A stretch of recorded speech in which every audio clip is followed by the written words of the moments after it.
तब करा छत्तीसगढ़ के जशपुर की ऐसी जगह जहां अनगिनत नागों का बसेरा है। ऐसा माना जाता है कि जंगल के बीचों बीच एक शिव जी का छोटा सा मंदिर है और उसी मंदिर के नीचे है एक रहस्यमय गुफा।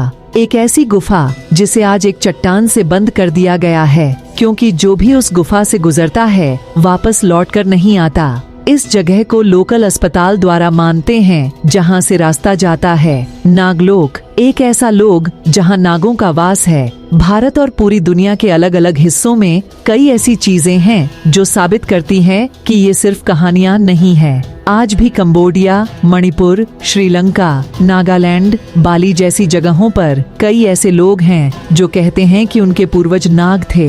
नागों को बहुत दिव्य माना जाता है और इनकी पूजा की जाती है। हमारे पुराणों में नागों से जुड़ी ही कई कहानियां हैं जो नागों के महत्व को समझती है। तमिलनाडु में विलियम पर आइकेस पर काफी सारे छोटे छोटे पत्थर के घर बने हुए हैं। लोकल लोगों का कहना है कि सदियों पहले एक प्रजाति के लोग यहाँ आए थे और हमारे साथ रहते थे। पौराणिक कथाओं के अनुसार नागों के पास बहुत सिद्धि और धन होता था। वो इंसानों के साथ ही रहते थे और उन्हें अपना ज्ञान दिया करते थे। ब्रह्मांड का ज्ञान, प्रथाओं का ज्ञान और जीवन चक्र का ज्ञान। विष्णु पुराण के अनुसार आर्षि कश्यप की कई पत्नियां थीं। उनकी हर पत्नी ने अलग अलग प्रजातियां को जन्म दिया था। उनकी पत्नी अदिति ने देवताओं को जन्म दिया था। उनकी एक पत्नी से असुरों का जन्म हुआ था तो एक से पेड़ पौधों का। आर्षि कश्यप की पत्नियों में से देवी कद्रू को नागों की माता माना जाता था। में कहा गया है कि नाग प्रकृति के रक्षक होते हैं। वो नागलोक में वास करते हैं जहां सूरज की रोशनी नहीं पहुंचती, पर उनकी मणि की चमक से सारा लोक जगमगाता रहता है।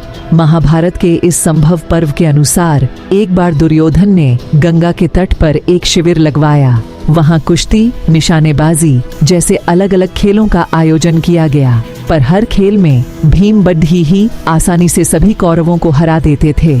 ये बात दुर्योधन को बहुत खटक रही थी। वो भीम से जलने लगा, उससे घृणा करने लगा और इसी के चलते उसने एक षड्यंत्र रचा। उसे पता था भीम खाने के शौकीन है। उसने भीम के खाने में जहर मिला दिया, जिसे खाने के कुछ समय बाद ही उनकी मृत्यु हो गई। इसके बाद दुर्योधन ने उन्हें नदी में फेंक दिया। इस कहानी के अनुसार तब नाग ही थे जिन्होंने उनकी जान बचाई। वो उन्हें नागलोक ले गए, जहां उन्हें नागराज वासुकी ने 1000 हाथियों के बल का वरदान दिया और भीम और भी ज्यादा शक्तिशाली बन गए। इसके अलावा जब महाभारत के युद्ध में अर्जुन ने भीष्म को बार पर लिटा दिया था, उसे देखकर उनकी मां गंगा बहुत दुखी हुई थी। उन्होंने नागलोक से मणि लाकर अर्जुन को दोबारा जिंदा किया और मां गंगा के श्राप से उन्हें मुक्त किया। एक बार सभी देवताओं की शक्तियां चली गई थीं। उस समय नागों के राजा वासुकी ने ही उनकी सहायता की थी।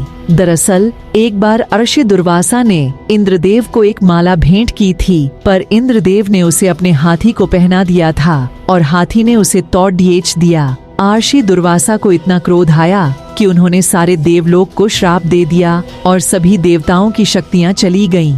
तब विष्णु जी के कहने पर देवता असुरों के साथ मिलकर 6 सागर का मंथन करने गए। उन्होंने वासुकी नाग को मंदराचल पर्वत पर एक रस्सी की तरह लपेट दिया और समुद्र का मंथन करने लगे।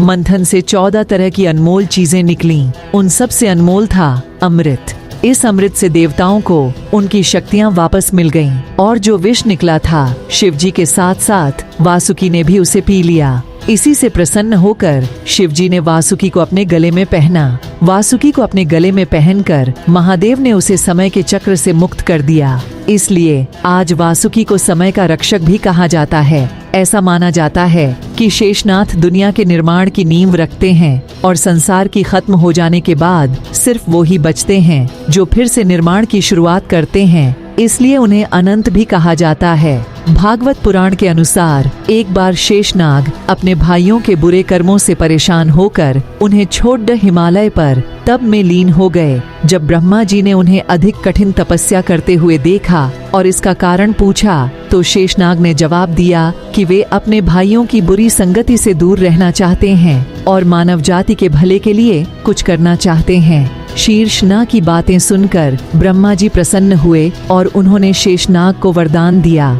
उन्होंने कहा कि धरती अपने पहाड़ों, जंगलों, समुद्र आदि के कारण बहुत असंतुलित है और हिलती रहती है, इसलिए शेषनाग धरती को अपने फन पर उठा ले ताकि धरती का संतुलन बना रहे। मैं ऐसा ही किया। वो धरती के नीचे लोक में चले गए और धरती को अपने फन पर उठा लिया। उन्हीं की वजह से इस दुनिया में संतुलन बना हुआ है। यही कारण है कि भगवान विष्णु जो सृष्टि के कर्ता धर्ता हैं, वो शेषनाग पर वास करते हैं। दुनिया के ऑलमोस्ट सभी कल्चर्स में नागों का वर्णन है। हर सिविलाइजेशन में नागों को इम्पोर्टेंट दर्जा दिया गया है। इजी ऑप्शन कल्चर में कई सारे सर्पेंट गॉड्स और गॉडेस के बारे में बताया गया है, जिनमें से एक कोबरा की तरह दिखती है। ग्रीक कल्चर में भी काफी हाफ ह्यूमन हाफ टिलिन गॉड्स है। माना जाता है कि चाइना में ड्रैगन्स का एवोल्यूशन भी नागों से ही हुआ था। इसी के साथ अमेरिका, ऑस्ट्रेलिया, सन स्टेशन, इस्लामिक, अफ्रीकन, मैक्सिकन और भी कई सारे कल्चर्स किसी न किसी तरीके से नागों को इम्पोर्टेंस देते हैं। कुछ लोगों का मानना है कि नागों ने ही पृथ्वी पर मानव सभ्यता की शुरुआत की थी। उनका कहना है कि नाग ही सबसे पहले रूलर्स हुआ करते थे। नागों को बहुत बुद्धिमान माना जाता है।